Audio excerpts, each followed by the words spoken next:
planets for billions of years. Now, one planet strikes back.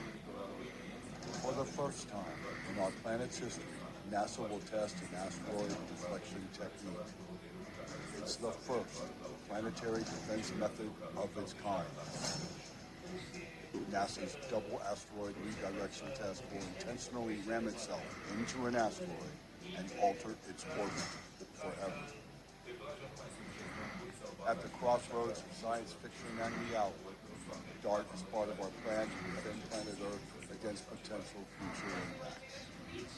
The test to protect the future of our planet takes place today. Oh my goodness. Yeah. 8, 7, Oh, 6, wow.